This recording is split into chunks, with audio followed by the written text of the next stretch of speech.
Good morning. Welcome to the session number 8.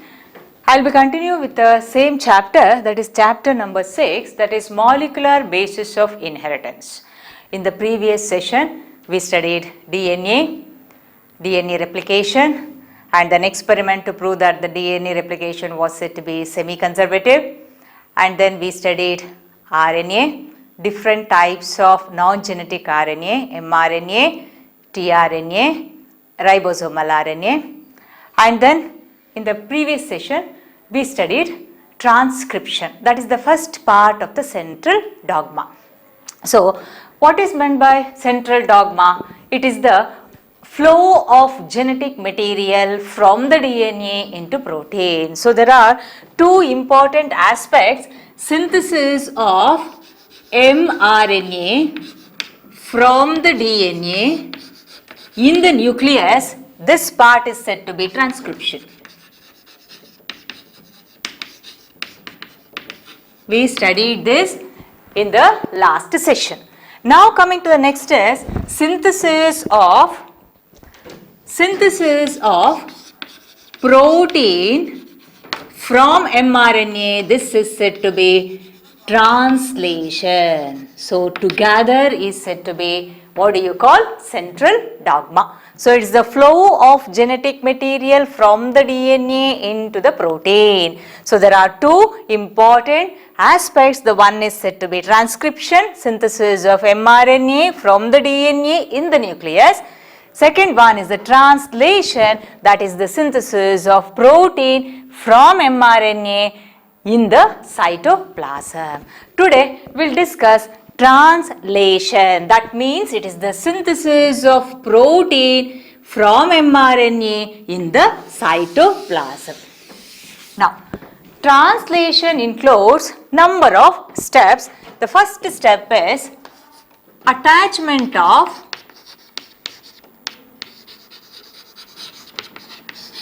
mRNA to the ribosome.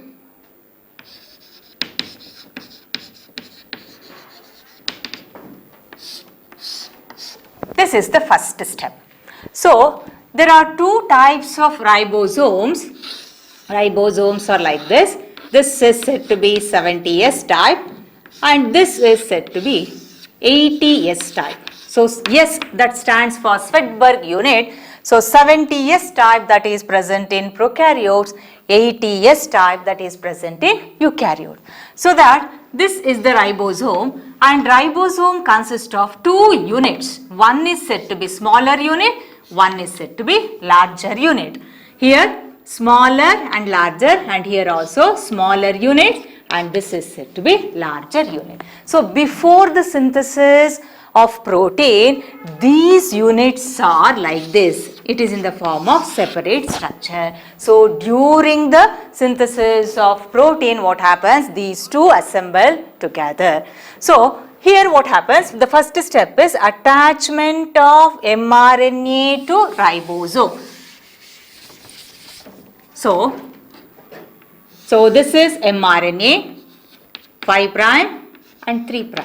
So the first step is attachment of mRNA to the ribosome. So here this is the smaller subunit get attached at the 5' region of mRNA. So what happens during the synthesis of proteins? First there will be an attachment of what? Attachment of mRNA to the smaller subunit of ribosome at the 5' region.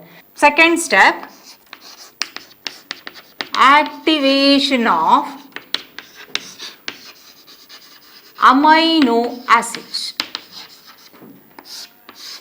In the cytoplasm, what happens? Amino acids are present in an inactive form.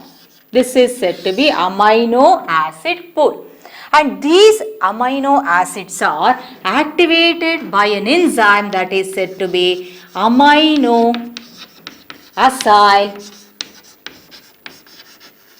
synthetase. Amino acids are activated by an enzyme known as amino acyl synthetase, and this enzyme that is usually attached to the tRNA. Here this part is said to be dihydroxyuridine. Here there will be an attachment of amino acyl synthetase. So naturally this enzyme, what happens? It activates the amino acid. So the second step is activation of amino acids. Amino acids are activated by an enzyme that is said to be amino acyl synthetase, that is attached to the dihydroxyuridine arm of tRNA. Now coming to the third step, formation of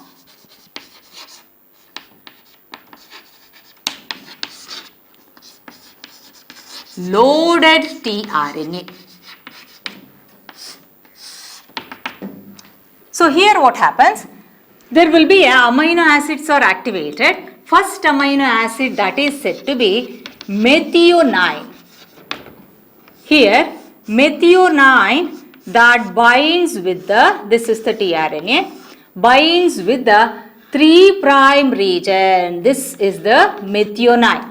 Methionine get attached at the 3' region of tRNA. This is said to be loaded tRNA. So what is meant by loaded tRNA? After the activation of amino acids, what happens? First amino acid that is said to be methionine get attached at the 3' region of tRNA. Therefore, this is said to be loaded tRNA. So, first step is attachment of mRNA to ribosome so that the smaller subunit of ribosome get attached to the mRNA at the 5' region.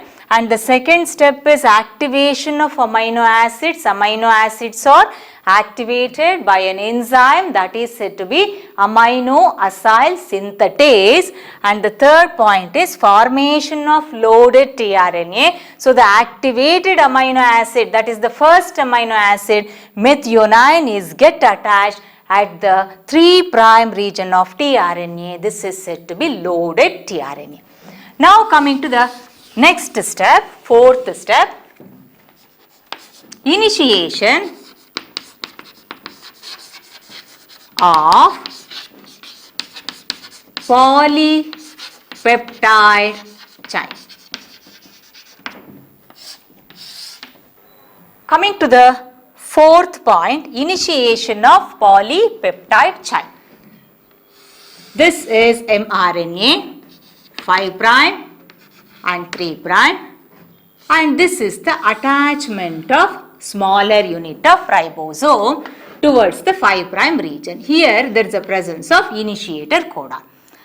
So after the activation of amino acids, the first amino acid that is said to be methionine get attached to the 3' region of tRNA, that is said to be loaded tRNA. Now here the first tRNA that carries first amino acid methionine gets attached to the AUG, initiator codon of mRNA, so that it initiates the synthesis of protein. So this is 5' and that is 3'.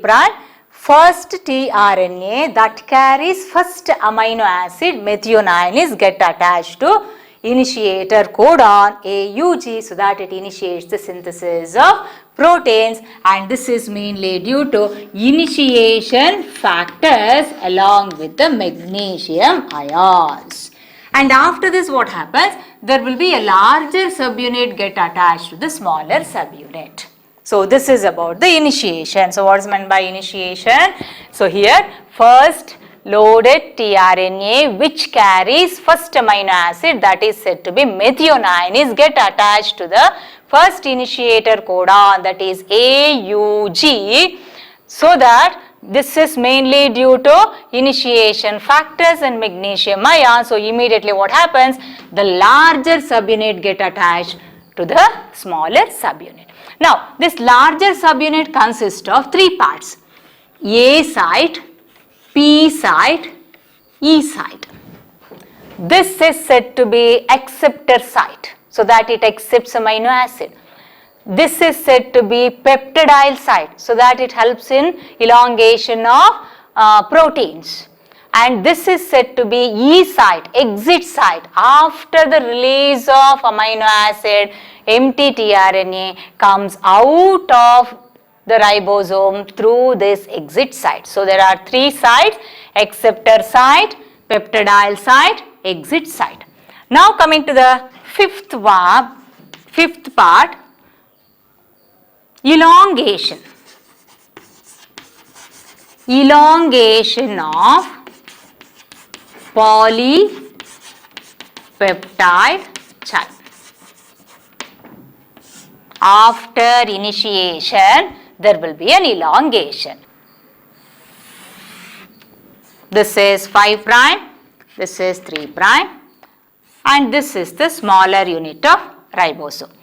And we already studied this. This is the initiation.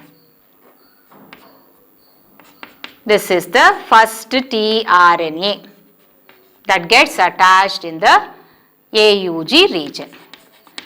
Next, when this ribosome moves along the mRNA, what happens?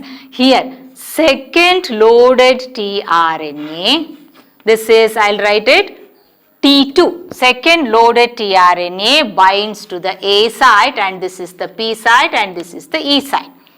So, when this ribosome moves along the mRNA, there will be a one by one loaded tRNA come and binds at the A site. So, coming to the next diagram here, this is 5 prime and 3 prime, so that smaller subunit, larger subunit, and this is the second tRNA, and this is the first amino acid, and this is said to be third tRNA with the amino acid. So, when this ribosome like this moves along the mRNA, one by one loaded tRNA that binds with the triplet codon of mRNA, so that the previous one get attached in the center part, that is nothing but the P site. So, here what happens? After releasing of this amino acid, here empty tRNA that exits from the exit site. So, now between these two amino acids, there will be a formation of a bond that is said to be peptide bond due to the presence of an enzyme that is said to be peptidyl transferase. So, what is meant by elongation of polypeptide chain? When this ribosome moves along the mRNA, one by one loaded tRNA binds at the A site, and this is the P site. So, it binds at the A site, and the previous loaded tRNA that occupies the P site. Then after releasing the amino acid, what happens? The empty tRNA comes out of the ribosome through the exit site. So, like this, there will be a elongation of polypeptide chain takes place. So, here I will write it. So, here I will change the number so that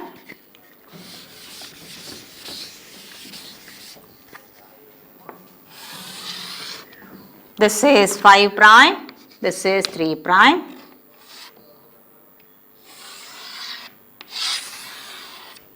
and here like that there will be a number of amino acid 1, 2, 3, 4, 5, 6, and here there will be a presence of 7th one. So, this is how there will be an elongation of polypeptide chain that takes place, and the last step is termination. Termination of polypeptide chain. when this ribosome moves along the mRNA, ultimately it reaches the region that is said to be 3' region. Here there is a presence of terminator codon, so that it stops the synthesis of proteins. The terminator codon UAA, UAG, UGA, these three are said to be terminator codon, so that it stops the synthesis of proteins. So here what happens, when this ribosome reaches this part, what happens, there will be a termination takes place. That means due to the releasing factor or terminator factor, what happens, there will be a separation of last amino acid from the tRNA, so that there will be an elongated chain of an amino acid that gets separates from the last tRNA, and immediately the two subunits of ribosome get separated. So coming to the last is the termination of polypeptide chain. When this ribosome moves along the mRNA, ultimately it reaches the 3' region where there is a presence of terminator codon, so that it stops the synthesis of proteins.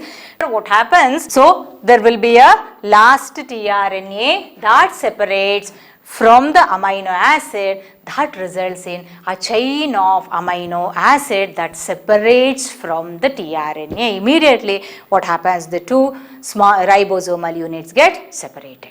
So this is about translation. Translation means synthesis of proteins from mRNA in the cytoplasm. First step is attachment of mRNA to ribosome.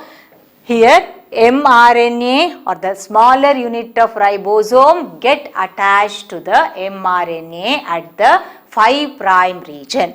Next is the activation of amino acids. Amino acids are activated by an enzyme that is said to be amino acyl synthetase. Next is the formation of loaded tRNA.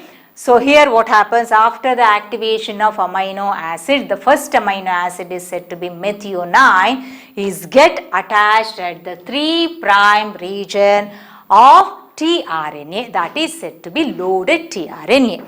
Then the initiation of polypeptide chain, that means the first amino acid, that is methionine, is get attached to the initiator codon of mRNA at the 5' region due to the presence of initiation factor and magnesium ion. Immediately what happens, the larger subunit get attached to the smaller subunit of ribosome, which consists of 3 sites or the parts, A site, P site and E site. A is said to be acceptor site, P is the peptidyl site and E is the exit site. And then coming to the next is the elongation of polypeptide chain. After initiation, what happens, when this ribosome moves like this, moves on the mRNA, what happens, one by one loaded tRNA gets attached to the A site. One by one loaded tRNA get attached to the A site, and the previous amino acid now enters into the P site, so that like that there will be a, what happens, continuously one by one loaded tRNA get attached here.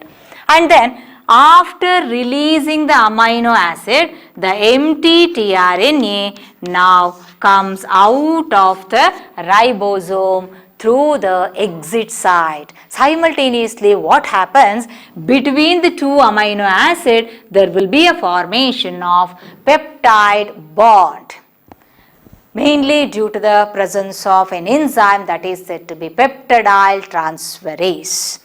And then coming to the last is the termination of polypeptide chain. When this ribosome moves like this, moves on the mRNA, finally it reaches the terminator codon, so that it stops the synthesis of proteins, and due to the presence of releasing factor or the terminating factor, what happens, the last amino acid, it separates from the last tRNA, and then these two units of ribosomes, what happens? That separates. So this is how the proteins are synthesized in the cytoplasm. So that this completes central dogma. So central dogma means synthesis of protein from the DNA, so that it includes two important phenomenon. The first is said to be transcription, second one is said to be translation. So transcription, it is the synthesis of mRNA from the DNA in the nucleus, and after that there will be a synthesis of protein takes place from the mRNA in the cytoplasm. So that it includes 6 major steps. First is an attachment of mRNA to ribosome, activation of amino acid, formation of loaded tRNA, initiation, then elongation, last is the termination. So termination is mainly due to the presence of terminator codon, that is UAA, UAG or UGA, so that it stops the synthesis of proteins. So finally what happens, due to the presence of releasing factor or the terminating factor, what happens here? The last amino acid, it separates from the last tRNA, so that there will be a elongation or the chain of an amino acid that is formed. So after that what happens? These two subunits get delinked. I hope you understood this session. Thank you.